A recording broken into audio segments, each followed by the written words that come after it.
Esto me pasó hace unos años. Mi terapeuta dice que ayuda a contarle a otros sobre eventos traumáticos. Algo así como sacarlo del pecho. Ya casi no salgo de casa, y tampoco hablo con muchas personas, así que supongo que esto es lo más cercano. Considéralo una advertencia. Si alguna vez has trabajado en ventas al público, seguro podrás entender lo que viví, al menos hasta cierto punto. Tenía un compañero de trabajo que no tenía ningún concepto del espacio personal. En ese tiempo, yo era estudiante y trabajaba en una tienda de abarrotes local. En esa empresa, cada empleado rotaba de puestos siguiendo un horario establecido. Así que, durante algunas horas del turno, estarías en la caja registradora, luego abasteciendo los pasillos, y así sucesivamente. Vivía en un departamento en una ciudad de la costa este de Estados Unidos, a apenas 2 minutos en coche del trabajo. Era una buena rutina. Clases por la mañana y trabajo por la tarde. Pero, siendo totalmente honesta, a veces mis compañeros de trabajo me sacaban de quicio. Eran personas relativamente amables, pero del tipo que evita el trabajo a toda costa y deja todo el peso a los demás mientras aparentan estar ocupados frente al gerente. Aún así, fuera de algún comentario misógino ocasional y la carga extra de trabajo, no era tan terrible. Pero había un compañero en particular, Trevor, que simplemente no me dejaba en paz. Como mencioné, todos teníamos asignaciones fijas en cada turno. Sin embargo, él pasaba horas molestándome, hablando sin parar sobre cualquier tema que se le ocurriera ese día. Usualmente era sobre su novia, las remodelaciones que hacía en su nueva casa o lo que había hecho el fin de semana.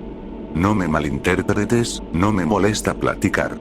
No quiero sonar como una antipática que se cree demasiado importante para hacer amigos. El problema era que sus charlas duraban todo el turno, sin pausa. Afectaban mi trabajo.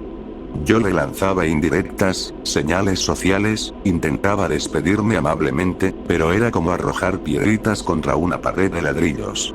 Nada le llegaba. Más de una vez, un gerente nos vio juntos y nos regañó a ambos por no estar cumpliendo nuestras tareas. Le expliqué la situación a los gerentes, y eso trajo una solución temporal. Hablaron con él en privado y le dieron una advertencia. A partir de ese momento, tendría que permanecer en su puesto todo su turno. Yo también me sentí aliviada, porque eso me liberó de su interminable parloteo y además dejó la impresión de que el problema era su falta de trabajo, no mi incomodidad. Ahora que lo pienso, casi desearía haber soportado sus conversaciones. Esta nueva separación obligatoria provocó que él escalara su comportamiento. Ahora esperaba hasta que yo tomara mi almuerzo para sentarse junto a mí. De nuevo, demasiado cerca, al punto de que podía oler su aliento. Para entonces ya habían pasado varios meses desde que comencé a trabajar ahí, y sus avances se habían intensificado. Su tema favorito era hablar de cómo se sentía desconectado de su novia, de lo inmadura que era, y cómo desearía que fuera más madura, como yo, según sus propias palabras. Hacía comparaciones entre ella y yo, y no paraba de decirme lo genial que le parecía. Empezó a invitarme a salir fuera del trabajo. Y de nuevo, no quiero sonar como alguien que se siente demasiado buena para hacer amigos. Creo que era bastante obvio que sus intenciones iban más allá de una simple amistad. Yo no estaba interesada y cada vez que me invitaba, ponía una excusa tonta, algo como que tenía que estudiar para un examen o hacer tarea. Finalmente entendió la indirecta, pero lo tomó de la peor manera posible. En vez de desistir, empezó a usar un tono de culpa disfrazada de bromas sarcásticas. Por ejemplo, si le decía que estaba ocupada, soltaba algo como: ¿todavía evitándome? Parece que tienes mucha tarea. ¿De qué materia es? Trataba de atraparme en mentiras piadosas o hacerme sentir culpable por rechazarlo. Y sí, tal vez fue tonto de mi parte mentir. Tal vez debía haberle dicho directamente que se alejara. Pero yo solo quería que todo terminara de manera tranquila para no hacer más incómodo mi ambiente laboral. Supongo que tenía la esperanza de que simplemente se diera por vencido. Pero, otra vez, empeoró. Comenzó a contarme sobre su pasado. Cosas muy personales que solo deberían compartirse con alguien de mucha confianza. Una vez, durante el descanso, sin que yo preguntara nada, empezó a hablarme de su alcoholismo. De cómo había estado al borde del suicidio y cómo casi se quitó la vida en varias ocasiones. No sabía cómo reaccionar, más allá de ofrecerle palabras de consuelo baratas y poco entusiastas. Me sentía tremendamente incómoda. Sobre todo, porque sentía que estaba usando esas confesiones para asustarme y manipularme, como diciendo: haz lo que quiero o tal vez me haga daño, y será tu culpa. Lamentablemente, casi logra su objetivo. Y para quienes puedan pensar que estaba desatendiendo a alguien que pedía ayuda, sepan que este hombre tenía novia desde hacía 2 años, vivía con su familia y hablaba constantemente de ellos. Tenía mucha gente a su alrededor para apoyarlo, no solo a mí. Ahora, un poco de contexto sobre su situación de vivienda. Como mencioné, había comprado una casa que estaba remodelando mientras aún vivía con sus padres, hasta que estuviera lista para mudarse o alquilarla. Ya que estamos, también voy a explicarte cómo era mi situación, porque será relevante más adelante. Mi calle terminaba en un pasillo de garajes, que es donde los inquilinos, incluida yo, entrábamos a nuestros departamentos. El garaje estaba separado de la casa por un pequeño patio exterior de concreto. Ahí tenía mi asador. La puerta de mi casa desde ese patio era una puerta corrediza de vidrio. Llegados a este punto, ya había tenido suficiente de lo que consideraba manipulación emocional por parte de Trevor. Le mandé un correo a Recursos Humanos denunciando su comportamiento y las cosas inapropiadas que había hecho. La semana siguiente, cuando llegué al trabajo, no vi a Trevor al inicio de su turno. Pero sí vi su auto en el estacionamiento. Cuando salí de trabajar, me estaba esperando junto a mi coche. Sentí un nudo en el estómago.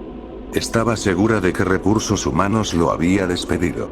¿Le habrían dicho que fui yo quien lo denunció? ¿Iba a hacer algo extremo? Pero no, simplemente me explicó que lo habían transferido a otra sucursal. Se notaba que estaba amargado y molesto.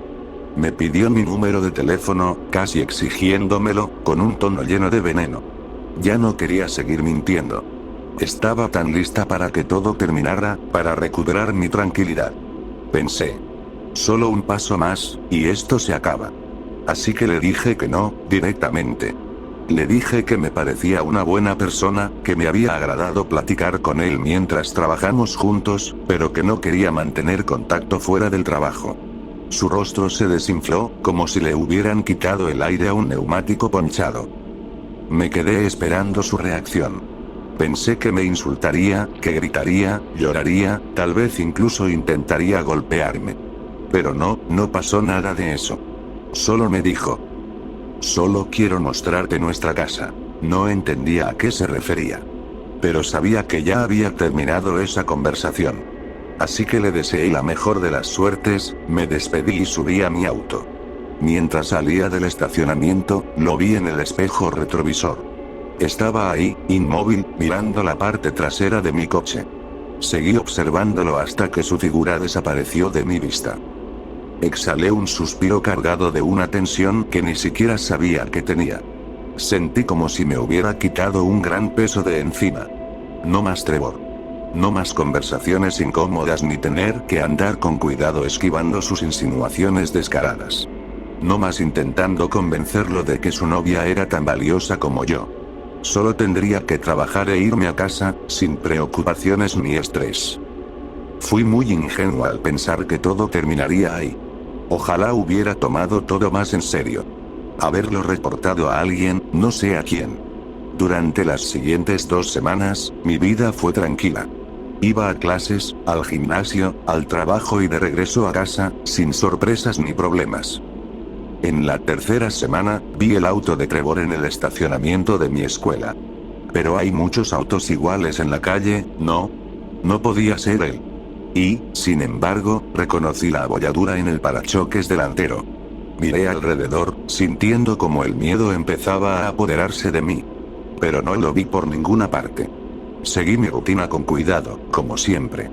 Cuando volví al estacionamiento, su auto ya no estaba. Tal vez se había inscrito y estaba tomando clases, quién sabe. Sería arrogante pensar que todo giraba en torno a mí. O al menos eso me repetía para tranquilizarme. Una semana después, lo vi en mi gimnasio. Estaba en la escaladora cuando lo vi al otro lado de la sala, sentado en un banco frente a mí. No suelo burlarme de los nuevos, pero era evidente que no tenía idea de lo que hacía. No se acercó, pero sentía su mirada sobre mí. Terminé mi rutina antes de tiempo y me fui directo a casa. A partir de ahí, me volví paranoica. Sentía sus ojos en mí cada vez que estaba sola. Me sobresaltaba con cualquier ruido. Dejé de salir tan seguido. Incluso cambié de gimnasio y me tomé una semana libre de clases. Hablé con mis amigas sobre el tema y me dijeron que estaba exagerando. Que si ahora estudiaba en la misma universidad, no era tan raro. Después de todo, estaba en sus veintitantos y mucha gente de esa edad va a colegios comunitarios. Además, el gimnasio era público, el más cercano para ambos. Seguro era una coincidencia. Que no debía juzgarlo por intentar mejorar su vida.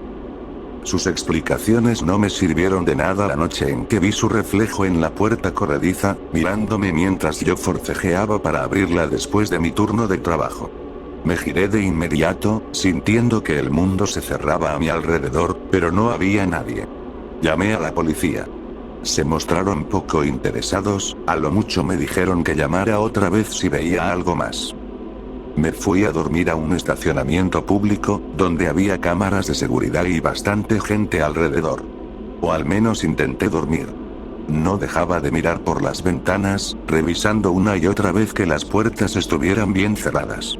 Cuando salió el sol, llamé a una amiga para que fuera conmigo a revisar mi departamento. Solo cuando nos aseguramos de que estaba vacío, me sentí, apenas, lo suficientemente tranquila como para quedarme sola. Pero antes de que se fuera, lo encontré. Cuando lo vi, mi piel se volvió fría y sudorosa, y sentí náuseas subiéndome por la garganta. Ahí, debajo de mi almohada, había una foto. Era una imagen de Trevor y su novia, pero su rostro había sido rayado con algo afilado. Y en su lugar, había una foto mía. Dormida, con los ojos cerrados. Fui de inmediato a la policía, pero fue inútil. Dijeron que la foto no probaba nada, que podía ser un montaje. Que una foto no era suficiente para arrestar a alguien. A partir de ese momento, viví con miedo constante. Miraba sobre mi hombro a cada rato. Revisaba mi casa todos los días, buscando algo.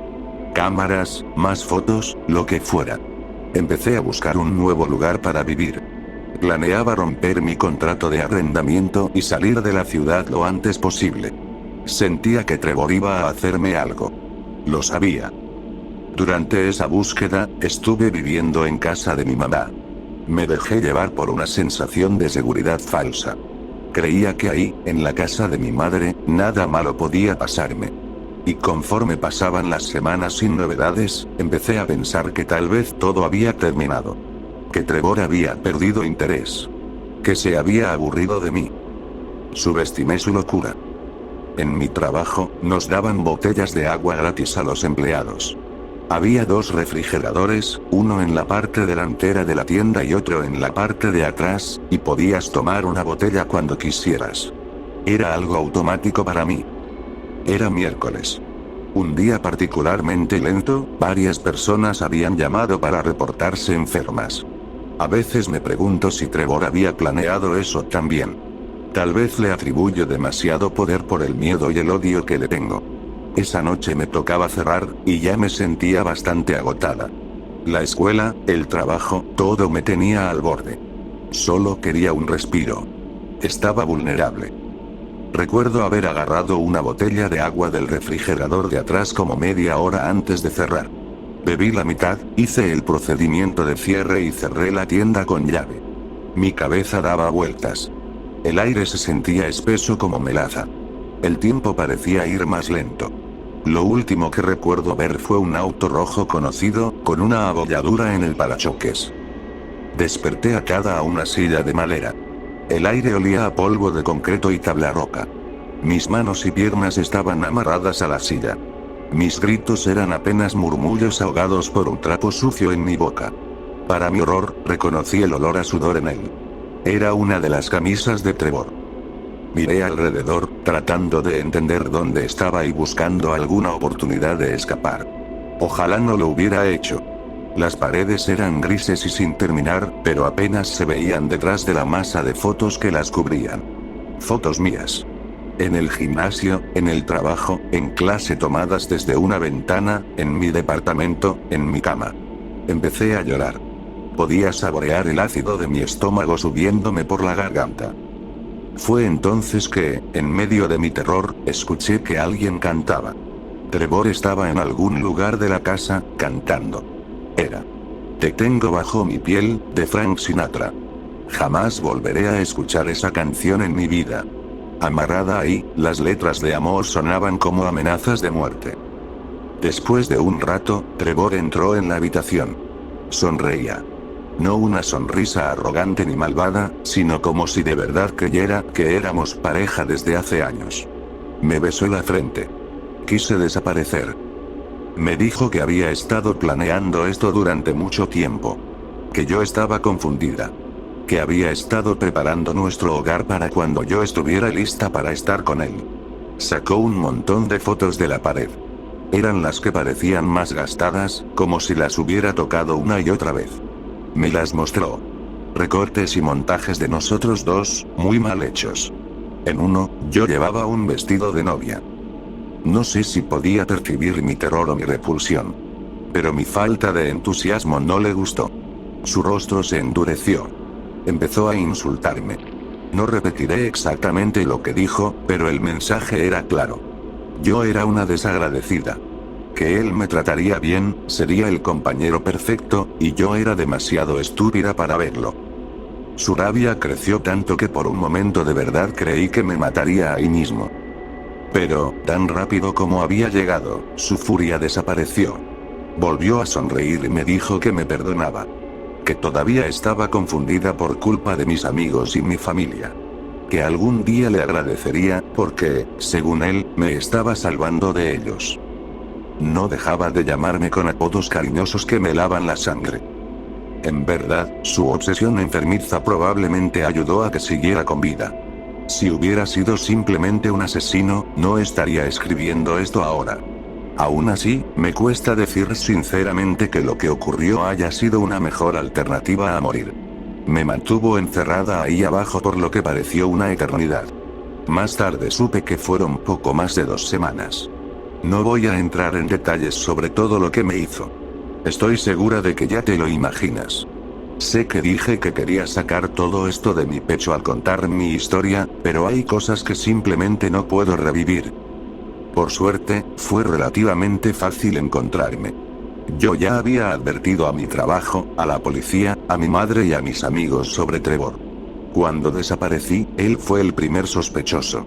El día que la policía golpeó a su puerta, fue el momento en que más miedo sentí. Si él hubiera pensado que su plan conmigo, esa ilusión de un futuro juntos, estaba a punto de terminar, no tengo duda de que habría acabado conmigo, y luego con él mismo. En su mente, seguramente le habría parecido algo romántico. Él abrió la puerta a los 2 oficiales, quienes comenzaron a hablarle.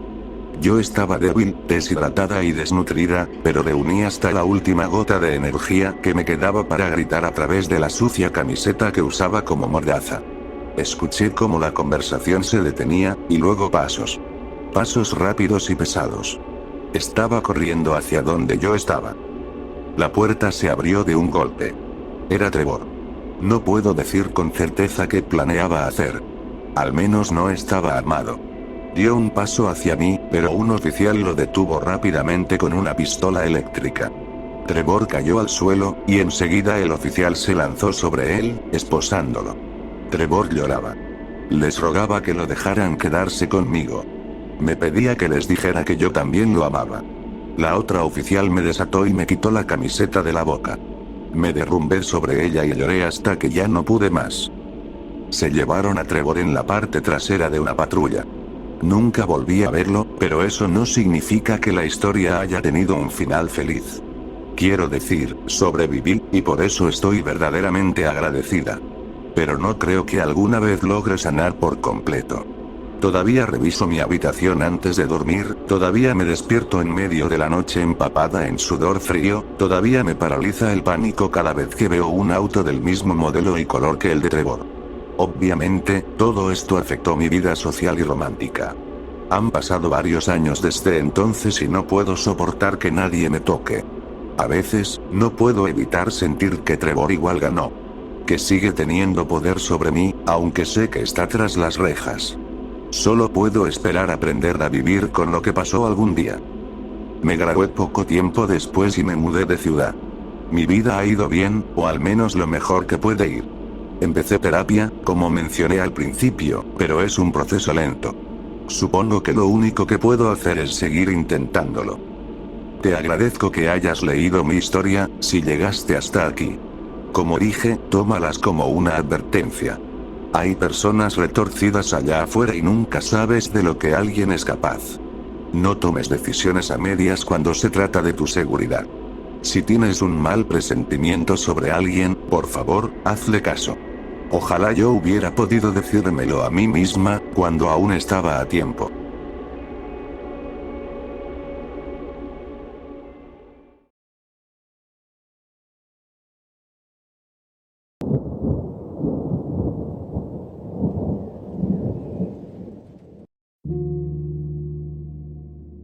Mi padre me enseñó que la primera regla de la improvisación es nunca decir no. He sido una nerd del teatro desde la infancia. Está en mi sangre. Mi padre era un entrenador de actores que me empapó en teoría dramática desde que era una bebé. Quería que fuera todo lo que él no fue. Una estrella. Una actriz. No salió exactamente así, pero hasta el día de hoy me encanta el teatro en todas sus formas. Durante mucho tiempo, mi forma favorita era la improvisación. Todos saben qué es la improvisación, incluso si piensas que no lo sabes. Es una forma de comedia en la que los intérpretes crean la escena sobre la marcha. Improvisan. Lo ves todo el tiempo en la televisión nocturna, ocasionalmente en series de televisión guionadas e incluso en películas. La improvisación es genial. Agudiza tu sentido del humor y el tiempo cómico. Aumenta la confianza. Te enseña a pensar rápido, reaccionar de manera efectiva y encontrar soluciones, no solo en el escenario, sino en la vida real. Cuando tenía 12 años, me uní a un grupo de improvisación comunitario. Era el miembro más joven con diferencia. La mitad de ellos tenía más de 30 años. Al menos un tercio tenía más de 40. Sin embargo, me integré perfectamente. El teatro es hermoso de esa manera.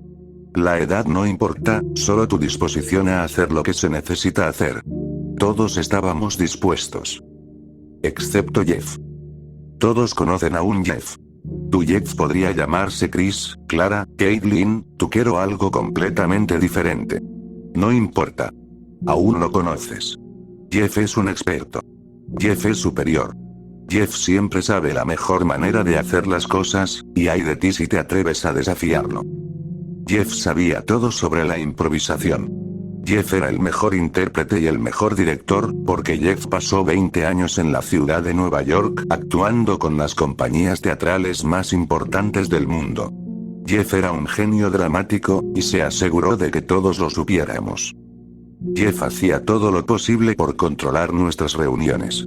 Intentaba establecer cada escenario. Interrumpía constantemente las escenas para criticar la técnica, la entrega y el tiempo. Le encantaba decirle a todos que lo estaban haciendo mal. Esto era un problema, porque la segunda regla de la improvisación es que no hay errores, solo oportunidades. Pero Jeff nunca veía oportunidades. Solo veía errores.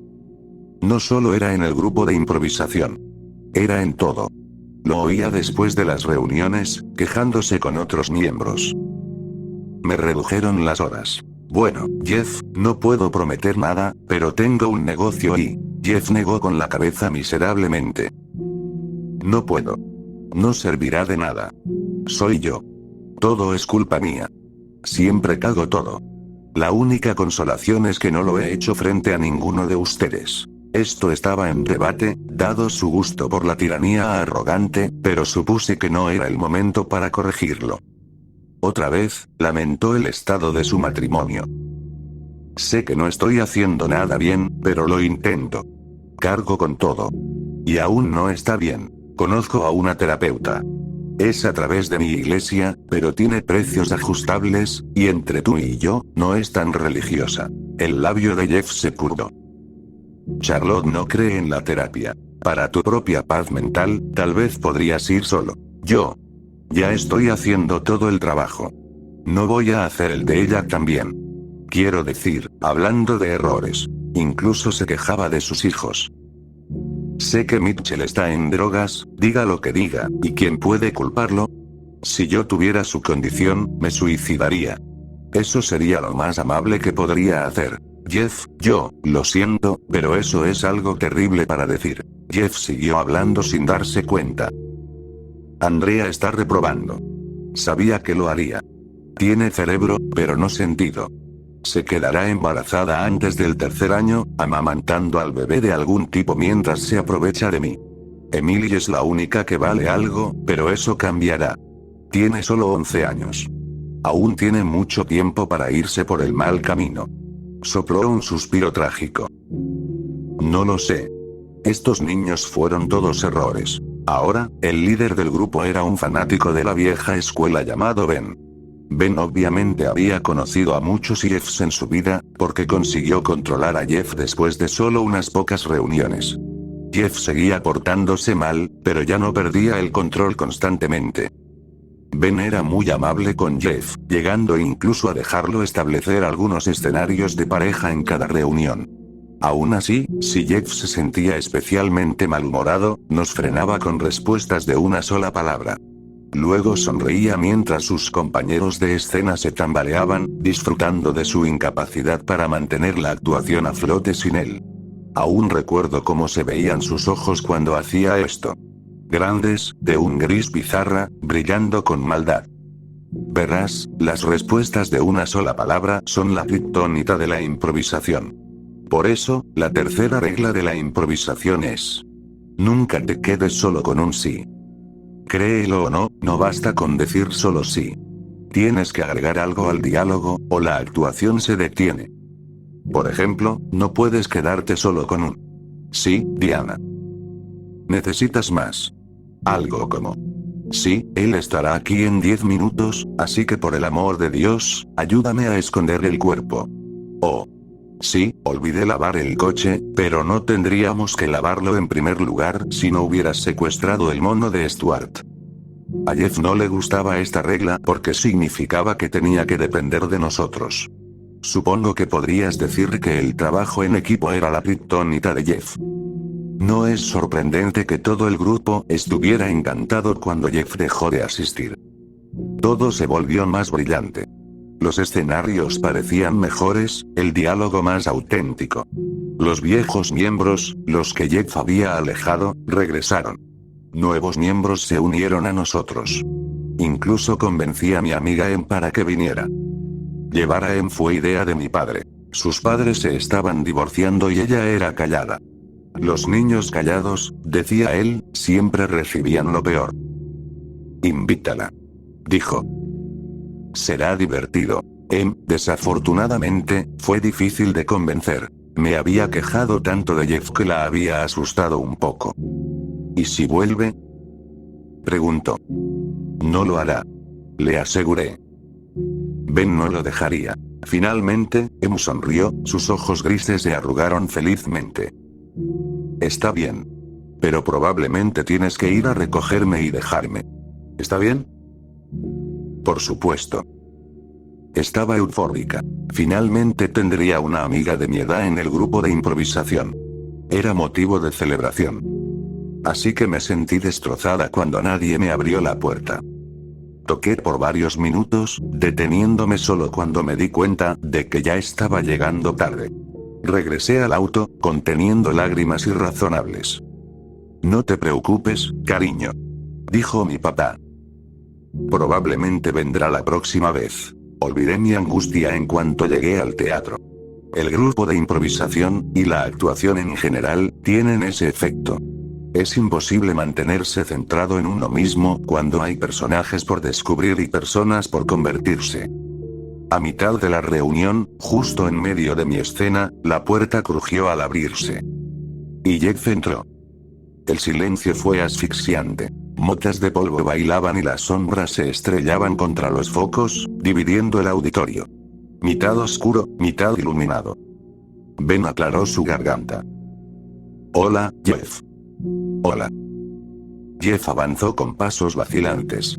Me encogí. Incluso en la oscuridad, era evidente que su cabello estaba grasoso y peinado hacia atrás, su ropa sucia. Perdón por llegar tarde. Me quedé atrapado en casa de mi exmujer. Se dejó caer en un asiento al final de la primera fila. Sigan. Hice lo mejor que pude, pero mi voz temblaba y mi interpretación fue horrible. No podía pensar. Todo era por Jeff. No solo el hecho de que estuviera allí, sino su aura. La negatividad emanaba de él en oleadas, espesa y venenosa como gas tóxico. Cada broma floja y cada palabra estridente lo tensaban. Sus hombros se alzaban, cruzaba los brazos, golpeaba el pie, fruncía el ceño. Eso me llevaba a una incoherencia ansiosa. Finalmente, Ben dijo: Jeff, ¿puedo hablar contigo fuera? Jeff echó la cabeza atrás y gritó: Cállate de una vez. Silencio nuevamente, espeso y pesado.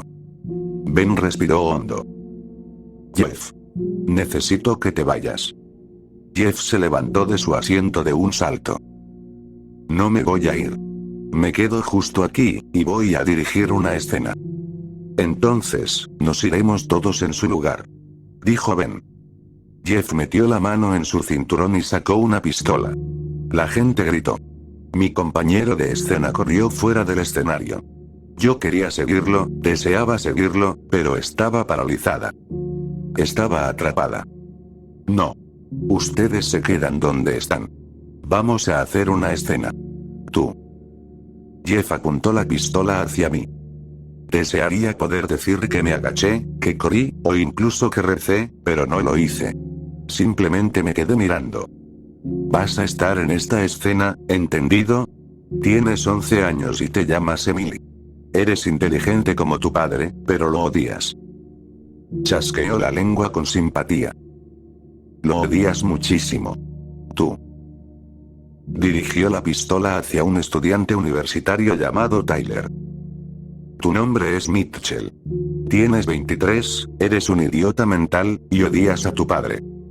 Tyler gimió. Arriba. Gritó Jeff.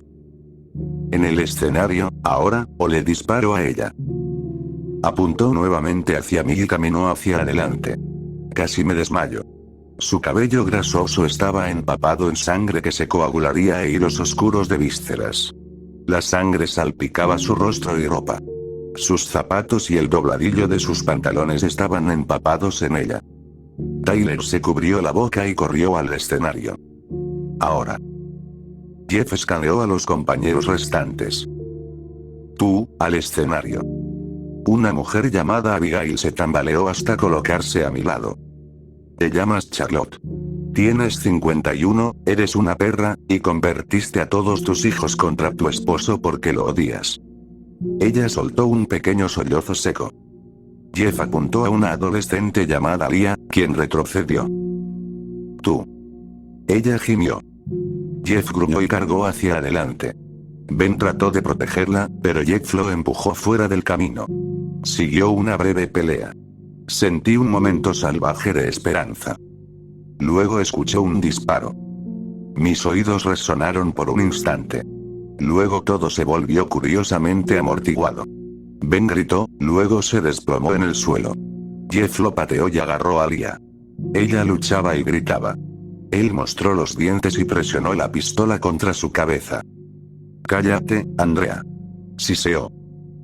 Cállate ahora. Ella se quedó en silencio. Jeff la arrastró al escenario. Luego se metió un mechón de cabello empapado en sangre detrás de la oreja y se giró hacia el auditorio. La escena. Anunció. Es la típica familia teniendo una típica pelea. La perra esposa dejó a su esposo hace meses. Por respeto a la madre de sus hijos, el esposo se mantuvo alejado. Pero extraña a sus hijos. Quiere ver a sus hijos, así que vino a ver a los niños. Hizo una expresión grotescamente exagerada. Pero la perra esposa volvió a sus hijos contra él. Les envenenó la mente con mentiras enfermas. Ahí es donde estamos ahora. Ahí es donde estamos. Su voz atravesó mi cabeza como un huracán. Cerré los ojos. ¿Todos claros? Silencio, salvo por los sollozos amortiguados y la respiración húmeda y forzada de Ben. Bien. Dijo Jeff. Luces encendidas. Inclinó la cabeza, luego se lanzó hacia Abigail. Sus voces, al principio la suya suplicante, luego furiosa, la de ella solo aterrada, llenaron el auditorio. Traté de escuchar, pero no lograba entender los sonidos. Traté de ver, pero mis ojos no se enfocaban. Se deslizaban hacia arriba, abajo, izquierda, derecha. Cualquier lugar menos hacia ellos. Abigail gritó. Me giré hacia ella y observé, atónita, mientras Jeff bajaba la pistola sobre su sien. 1, 2, 3, 4, 5 veces, hasta que ella cayó aturdida y gimiendo. Luego se dirigió hacia Tyler. Mitch, no llores. No llores. Ella te está mintiendo. Lágrimas salieron a presión de los ojos de Jeff. Puedo demostrarlo. Lo probaré si vienes conmigo. Ven, quédate conmigo. Jeff esperó, observando a Tyler con una expresión que me hizo encogérseme las entrañas. Tyler se ahogó. Yo, está bien. Está bien, papá. Yo, me quedaré. ¡No! Gritó Jeff. No te quedas. Vienes. Vienes conmigo. Lo empujó contra la pared con tal fuerza que el edificio pareció temblar. ¿De verdad quieres venir conmigo? Tyler intentó cubrirse la cara, pero Jeff le apartó las manos y rugió. ¡No! No quieres. Si quieres quedarte con la perra mentirosa, adelante. Lo lanzó a una esquina. Quédate aquí. Aquí. Es el peor error que vas a cometer, maldito. Tyler resbaló hasta arrodillarse, sollozando. Jeff le echó una mirada de desprecio, luego dirigió su atención hacia Lia. Torció su rostro en una exagerada mueca de dolor. Andrea. Sabes que está mintiendo. Yo nunca te lastimé. Lo malinterpretaste. Lo malinterpretas todo, porque no tiene sentido. Así que ven conmigo. ¿Quieres venir conmigo, no? Lia salió corriendo del escenario, gritando. No. Gritó Jeff, apuntando con la pistola. Entonces, púdrete. 3 disparos ensordecedores. Mis oídos resonaron. Lia se desplomó cerca de las puertas, mientras mi sentido del oído parecía tragarse a sí mismo. La gente gritaba. Varios se agacharon a su alrededor. Jeff disparó hacia la multitud. ¡No! No, no, no. Caían al suelo.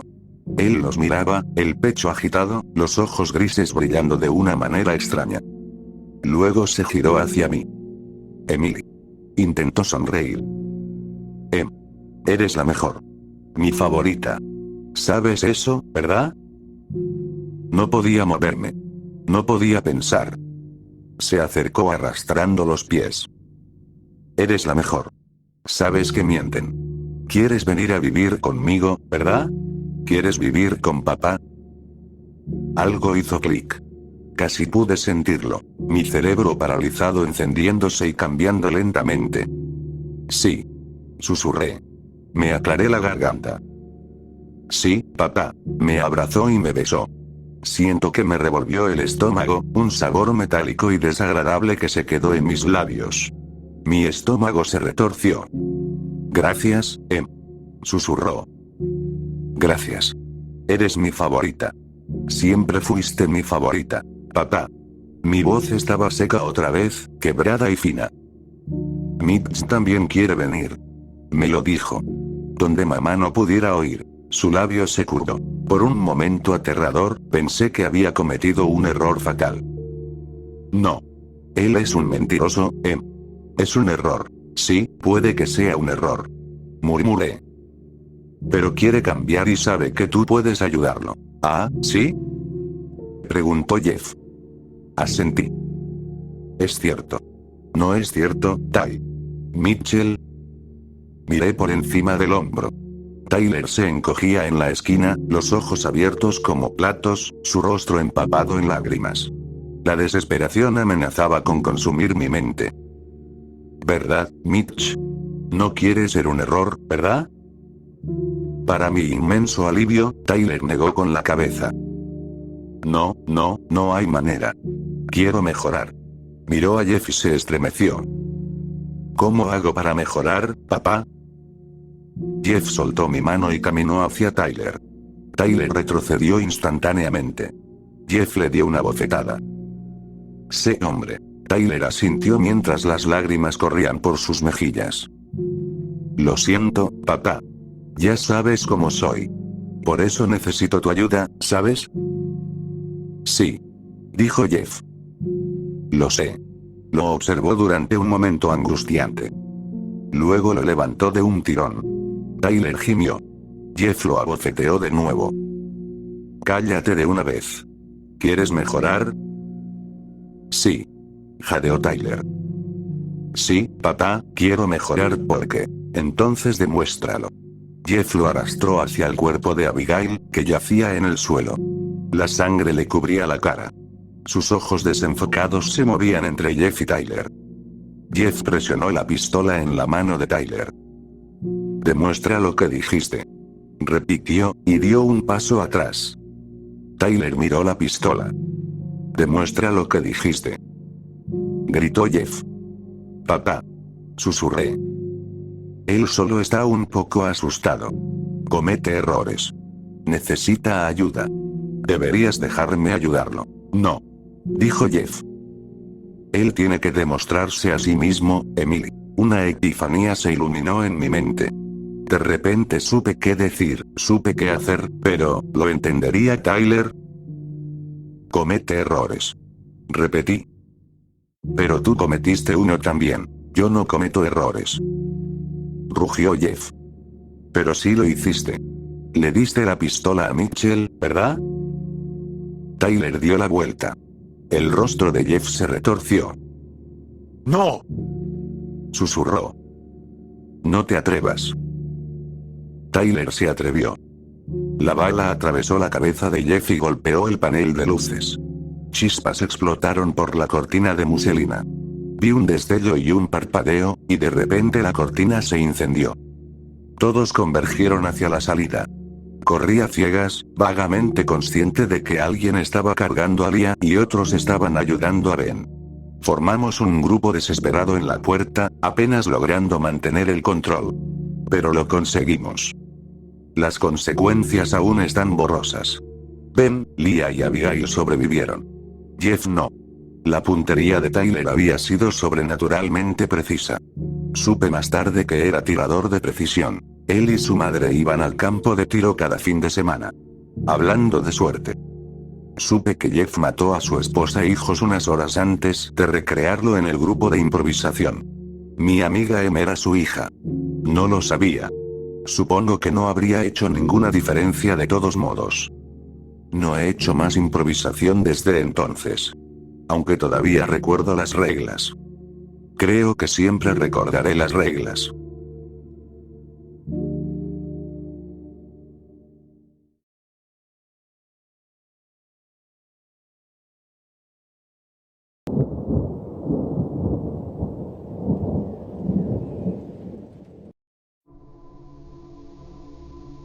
Los gritos furiosos de mi hijo resonaban por todo el centro comercial mientras lo arrastraba hacia la tienda de ropa, sus pies pateaban con desafío a cada paso. La gente nos miraba como si yo fuera la peor madre del mundo, pero estaba demasiado cansada para que me importara. Sus pequeños puños golpeaban el aire, su cara enrojecida por la frustración. No quiero ropa nueva. Gritó. Sus zapatos raspaban el suelo pulido mientras lo llevaba a rastras. Murmuraba promesas de helado, con la esperanza de sobornarlo para que se calmara. ¿Podemos comprar helado de menta con chispas? Preguntó cuando empezó a tranquilizarse. Cuando mi hijo entró a regañadientes al probador, por fin solté el aire contenido, esperando un momento de paz. Eché un vistazo a mi teléfono, revisando mensajes mientras esperaba, aliviada por ese breve instante de calma mientras él se probaba la ropa. Pasaron varios minutos, y apenas los noté. Cuando por fin levanté la vista, el probador estaba inquietantemente silencioso. Llamé su nombre, pero no hubo respuesta. Me invadió el pánico mientras me acercaba a la puerta y tocaba con suavidad. Abrí la puerta de golpe y me quedé atónita al encontrarlo vacío. El montón de ropa seguía en el suelo, sin tocar. ¿Cómo pudo desaparecer tan rápido?, pensé. Mientras recorría la tienda buscándolo, el pánico se transformó en terror absoluto al darme cuenta de que no había ni rastro de él. Los peores pensamientos cruzaban por mi mente mientras gritaba su nombre. La gente me miraba desconcertada cuando les preguntaba si habían visto a mi hijo. Rogué a los guardias de seguridad que revisaran las cámaras, y me llevaron a la sala de control del centro comercial. Observé atentamente las pantallas mientras recorrían las grabaciones de las cámaras. Cuando vi a mi hijo saliendo de la tienda, los guardias se quedaron tan impactados como yo al ver que la persona que lo acompañaba se veía exactamente como yo. Incluso se subieron al mismo auto con el que yo había llegado. La policía quiso asegurarse de que no estaba loca, así que propusieron llevarme a mi casa. Pero cuando vi mi auto en la entrada, sentí que me estaba volviendo completamente loca. Los dos oficiales se miraron entre sí cuando mi llave no encajó en la cerradura de la puerta. ¿Está segura de que esta es su dirección, señora? Mi esposo les aclarará quién soy. Grité mientras golpeaba la puerta con fuerza. Cuando mi esposo abrió, me miró como si fuera una completa desconocida. Alguien secuestró a nuestro. Me interrumpí de golpe cuando mi hijo salió corriendo y se lanzó a los brazos de mi esposo. Sentí alivio al verlo sano y salvo en casa, pero cuando la mujer que había visto en el video de seguridad apareció en la puerta, ya no sabía qué creer. Esa mujer es una impostora. Protesté. Yo soy la madre de ese niño. Díselo, Sam. Nunca he visto a esta mujer en mi vida, oficial. Como pueden ver, mi esposa está aquí conmigo y con mi hijo. Los policías dijeron que las esposas eran por mi propia seguridad mientras me subían al coche patrulla. No había pruebas de que yo no fuera quien decía ser, así que no tenían razones para retenerme una vez que llegamos a la comisaría. Aunque le prometí a la policía que no volvería a la casa, no tenía otra opción. Después de todo, era mi hogar. Sentía como si me hubieran robado la identidad, hubo un momento incluso en que dudé de mí misma, pero no estaba loca. Sabía quién era. Me senté frente a la casa, con el corazón latiendo con fuerza, tratando de darle sentido a toda esa locura. Sabía que tenía que enfrentarlos. Reuní el valor y caminé hasta la puerta, golpeándola hasta que Sam la abrió. La expresión de frustración y frialdad en su rostro, mientras mi hijo se aferraba a su pierna, me partió el alma. Sam, por favor. Tienes que escucharme. Supliqué. Esa mujer es una impostora. Está fingiendo ser yo. No sé cómo lo hizo, pero tú me conoces. Tienes que saberlo. La mujer apareció detrás de él, tranquila y serena. Puso una mano sobre el hombro de Sam y me miró con compasión en los ojos. Creo que deberías irte antes de que esto empeore para ti. Dijo con suavidad, como si le hablara a una niña perdida. Mi hijo me miró confundido. ¿Mami? Preguntó, inseguro, mirando de una a la otra. Mi corazón se rompió mientras me agachaba a su altura. Cariño, soy yo. Susurré, con las lágrimas acumulándose en los ojos. Soy tu mamá. ¿Recuerdas nuestras historias favoritas antes de dormir? Hoy fuimos al centro comercial, ¿te molestó tener que comprar ropa y después íbamos a ir por helado de menta con chispas? Su carita se frunció, confundido, pero antes de que pudiera decir algo, la mujer dio un paso al frente. Cariño, ya comimos helado de menta con chispas en casa, ¿te acuerdas? Dijo, arrodillándose junto a él. Sam abrazó a mi hijo con fuerza, y me miró con los ojos entrecerrados. No sé qué estás intentando. Dijo con frialdad. Pero esta es mi esposa y nuestro hijo. Por favor, déjanos en paz. Esperé unas calles más abajo, donde no pudieran verme, sin quitarle la vista a la casa. Mi mente no dejaba de girar con todo lo que había pasado, atrapada en lo que parecía una pesadilla retorcida. Pasaron horas hasta que vi a Sam salir con nuestro hijo y subirse al auto. Salí del coche y me acerqué con cautela a la casa, con el corazón golpeando con fuerza en mi pecho. Cuando ya estaba cerca de la puerta, esta se abrió de repente. Ahí estaba ella, saliendo al porche como si de verdad le perteneciera ese lugar. ¿Quién eres?, le solté con la voz temblorosa, entre rabia y miedo. ¿Qué quieres de mi familia? Ella solo sonrió con arrogancia, ladeando un poco la cabeza. Tú no deberías estar aquí, dijo con calma, como si la intrusa fuera yo. Esa es mi vida la que tienes adentro. No puedes simplemente quitármela. Espeté, dando un paso hacia ella. Su sonrisa no se desvaneció. Ya lo hice, susurró. Deberías irte. Ya no perteneces aquí. Me quedé congelada mientras la rabia se acumulaba dentro de mí. En cuanto sus palabras me golpearon, algo dentro de mí se rompió. Sin pensar, me lancé hacia ella y la empujé dentro de la casa. Tropezó hacia atrás, con los ojos bien abiertos por la sorpresa, pero enseguida recuperó el equilibrio. Corrí tras ella, pero antes de que pudiera decir algo más, atacó. Su puño se hundió en mi estómago, dejándome sin aire. Me doblé, jadeando de dolor. Estás cometiendo un error, gritó. Intenté defenderme, pero era aterradoramente fuerte. Me agarró del cuello de la blusa y me lanzó contra la pared. El impacto sacudió todo mi cuerpo. Aturdida, me levanté como pude. Ya no pensaba en otra cosa más que sobrevivir. Volvió a lanzarse sobre mí, pero esquivé su agarre y corrí hacia las escaleras. Escuchaba sus pasos retumbando detrás de mí, cada vez más cerca. El corazón me latía desbocado mientras subía, desesperada. Pero justo al llegar arriba, me agarró del tobillo y me tiró hacia atrás. Pateé con fuerza, desesperada, y en un último intento me giré y la empujé con todas mis fuerzas. La vi caer, rodando por las escaleras. Luego, un crujido espantoso. Su cuello se torció de forma antinatural al llegar al final. Por un momento, todo quedó en silencio. Respiré con dificultad, creyendo que había terminado. Pero para mi horror, su cuerpo se estremeció. Su cabeza giró hacia un lado con un sonido chirriante, y chispas saltaron desde su cuello. Comenzó a incorporarse lentamente, con movimientos rígidos y mecánicos.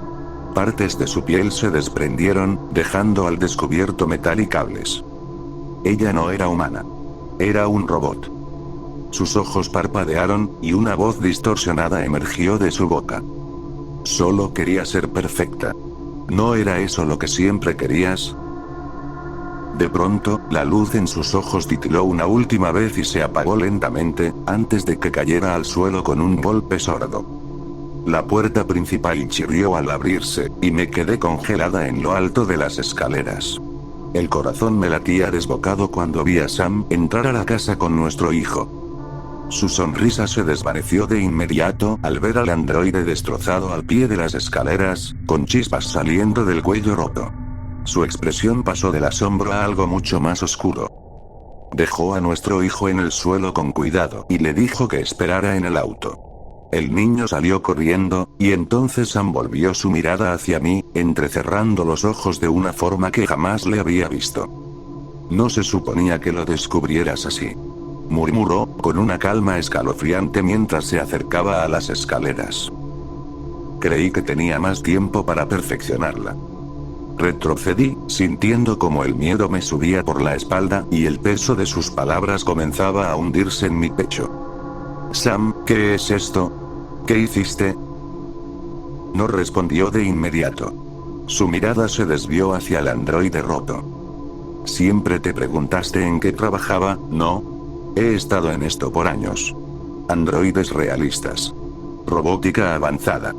Ella se suponía que fuera perfecta. La esposa perfecta. La madre perfecta. Sin defectos. Sin dudas. Su voz se volvió amarga al clavarme la mirada. A diferencia de ti. Di otro paso atrás, la mente corriendo a 1000 por hora. Yo sabía que Sam trabajaba para una empresa de robótica, pero no tenía idea de que había llegado tan lejos. De que había creado algo tan real. Algo diseñado para reemplazarme. ¿Ibas a reemplazarme?, susurré, con la voz temblorosa. No reemplazar, corrigió, y una sonrisa torcida empezó a asomar en su rostro mientras se acercaba. Mejorar. Ella era todo lo que tú no eres. No discutía. No me cuestionaba. Era obediente, amorosa, todo lo que tú te negaste a ser. El pánico me invadió al ver cómo seguía acercándose, cada paso más amenazante que el anterior. Sam, no puedes estar hablando en serio, le dije, con la voz entrecortada. ¿Intentaste construir una familia? Él soltó una risa seca, y sus ojos brillaron con algo que parecía completamente desquiciado. No lo intenté. Lo logré. El corazón me martillaba dentro del pecho, pero ya solo pensaba en una cosa. Salir de ahí, agarrar a mi hijo y correr lo más lejos posible. Corrí hacia la puerta, impulsada por la adrenalina. No te vas a llevar a mi hijo, gritó detrás de mí. Cerré la puerta de golpe tras de mí y corrí hasta el auto, agarré a mi niño justo antes de que Sam pudiera alcanzarnos. Reservé una habitación de hotel para mí y Daniel mientras pensaba qué íbamos a hacer ahora. El corazón aún no me bajaba del caos del que acabábamos de escapar. La habitación estaba en silencio, en un contraste brutal con el horror que habíamos vivido en la casa. Por un instante, me permití respirar, sentir un poco de alivio. Estábamos a salvo. Lejos de Sam y su creación enferma. Vamos a bañarte, campeón, le dije en voz baja, intentando que todo pareciera normal para él. Me sonrió con esa inocencia intacta, sin saber nada del infierno del que veníamos. Llené la tina con agua tibia y lo ayudé a meterse, viéndolo relajarse y salpicar feliz. Por primera vez en todo el día, sentí un poco de calma. Me senté en el borde de la tina, pasándole los dedos por el cabello, agradecida de haber salido con él. Pero entonces, algo raro pasó. Los movimientos de Daniel se volvieron rígidos, torpes. Dejó de salpicar, y su cabeza se inclinó hacia un lado de forma antinatural. El corazón se me fue al suelo. Mami, no me siento bien, dijo, con la voz distorsionada. El agua chisporroteó a su alrededor, y vi pequeñas chispas, casi invisibles, salir de su cuello. No, susurré, retrocediendo con horror. Su piel comenzó a desprenderse, dejando a la vista metal y cables por debajo. Sam no solo había construido a la esposa perfecta. Estaba intentando construir la familia perfecta.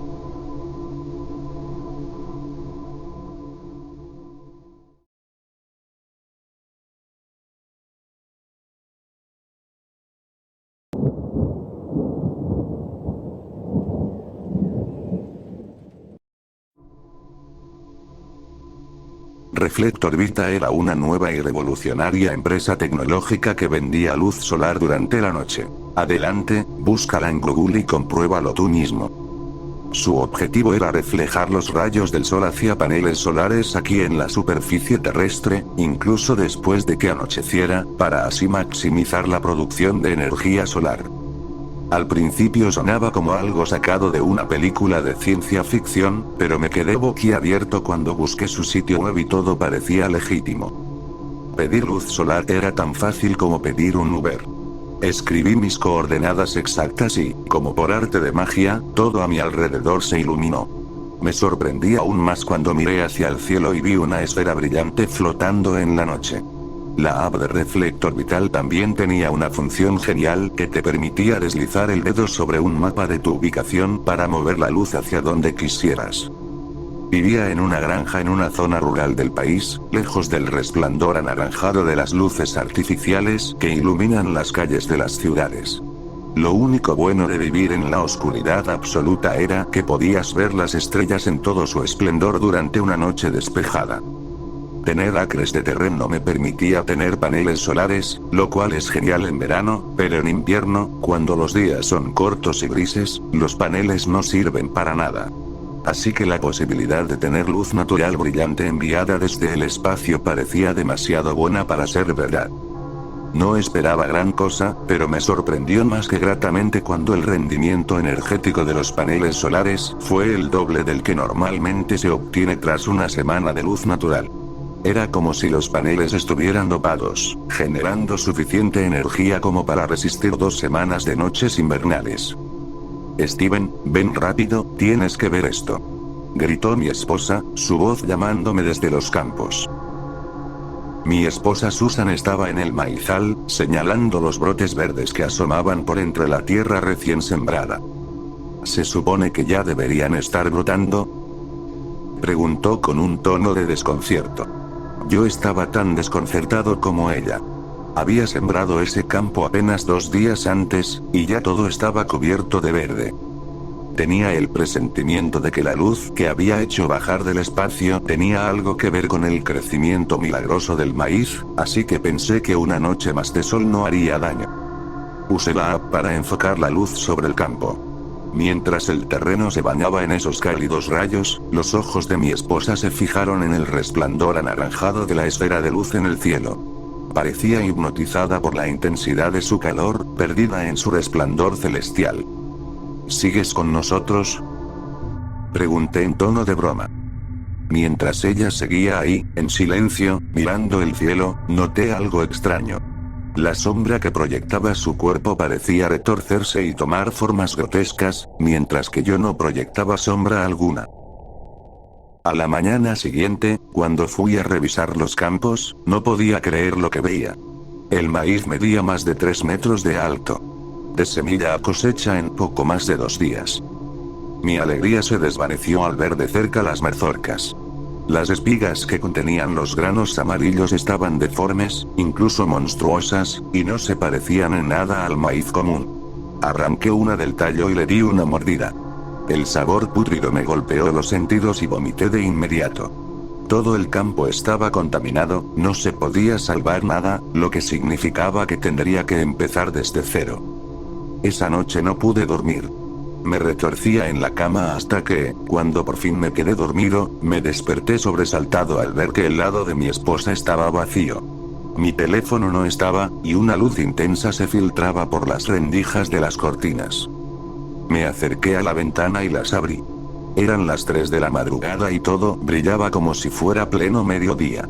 Mis ojos se dirigieron hacia el borde del maizal, donde vi a mi esposa de pie, con los brazos en alto, como si estuviera en misa. «Susan, ¿qué haces allá afuera?», le pregunté. Ella estaba demasiado absorta en la luz como para notar mi presencia. Era como si yo no existiera. De repente, giró la cara hacia mí. Sus ojos eran completamente negros y su rostro estaba retorcido. «¿Lo oyes? Me está llamando», dijo con una voz hueca, antes de salir corriendo y desaparecer entre las hileras de maíz. Intenté seguirla, pero se movía como un animal salvaje. Eventualmente me agoté, no podía alcanzarla, pero ella seguía corriendo como si tuviera una fuente interminable de energía. Después de un día entero buscándola, volví a casa antes de que anocheciera.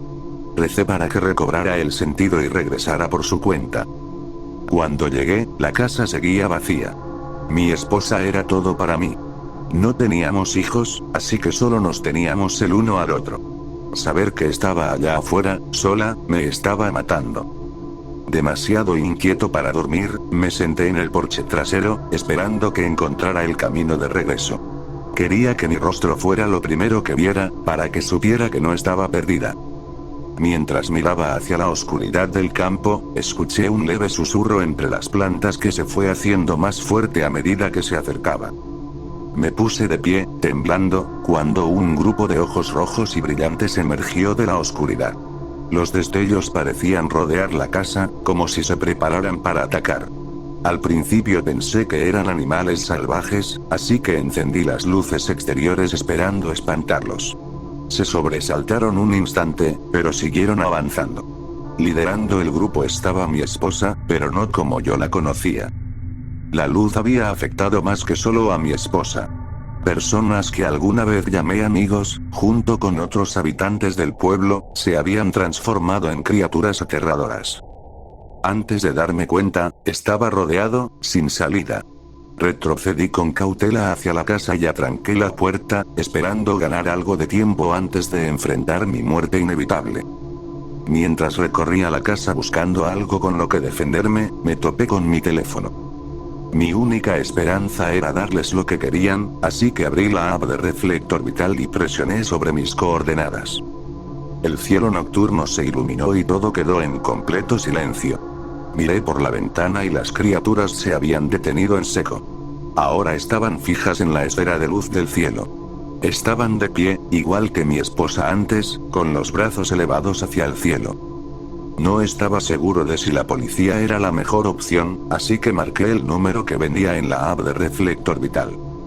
Después de explicarles mi situación, en menos de una hora una flota de camionetas y camiones de Reflector Vital llegó a la granja y comenzaron a reunir a todas las criaturas, incluida mi esposa. Un tipo de traje se me acercó y se presentó como un representante de la empresa. ¿Qué demonios está pasando aquí?, exigí saber.